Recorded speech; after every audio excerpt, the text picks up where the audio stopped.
大家好，我是吴寿全医生。今天跟大家讲一个被滥用的药物孟鲁司特钠。你是不是有过这样的经历？感冒咳嗽、支气管炎咳嗽，到医院医生就给你开孟鲁司特。其实我认为大多时候这个药是滥用的，但是这个药确实在呼吸系统疾病治疗中很常用。关于它的一些细节，我们再好好说一下，到底什么情况下是滥用，以及到底什么情况下才能正确的使用它。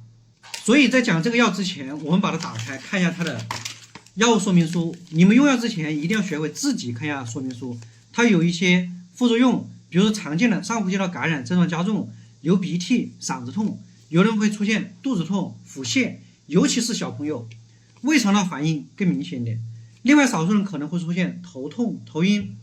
这些症状甚至影响正常生活，不要自己硬扛着，及时找医生看一看。更需要我们注意的是，孟鲁司特这几年被美国 FDA 给出了黑框警告，它这个警告主要是针对它可能带来精神方面的不良反应，比如有些人吃了孟鲁司特出现情绪波动很大，突然烦躁、焦虑，甚至可能会产生一些异常的行为。我之前一个患者，他的女儿是在读初中，吃了这个药到顶楼差点自杀了。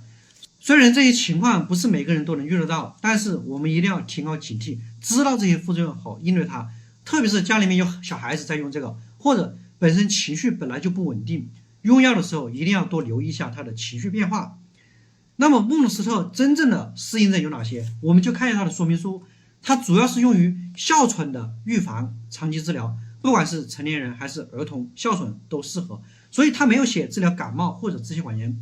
另外，对于那些因为过敏引起的过敏性鼻炎，它也是有一定的治疗作用，它甚至是过敏性鼻炎的2线治疗方案。可以缓解打喷嚏、流鼻涕、鼻塞这一系列症状。还有一种情况，它是预防运动诱发的支气管收缩，这也是它的适应症之一。有些人会关心孟鲁司特能不能长期吃。一般来说，是否需要长期吃，需要根据你的病情来决定。像哮喘患者，如果病情需要长期控制，可以在医生的指导下长期使用，但是一定要定期复诊，让医生评估这个药的效果和你的身体情况。对于过敏性鼻炎的患者，可能过敏季节使用一段时间，后面病情缓解了就可以考虑停药，不一定需要长期用下去。但是不要觉得自己症状好了就自己随便把它停掉，也不能没有经过医生的同意就长期吃，这些都是不科学的。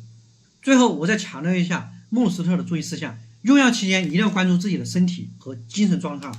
如果出现上面说的精神的异常或者严重的不良反应，一定要立马停药，找医生看一下。还有小朋友用药的期间，一定要严格按照医生的医嘱给小孩子喂药，不要随便的加剂量或者减剂量。因为孟鲁司特钠咀嚼片，有的小孩子我见过最多的一次吃20片。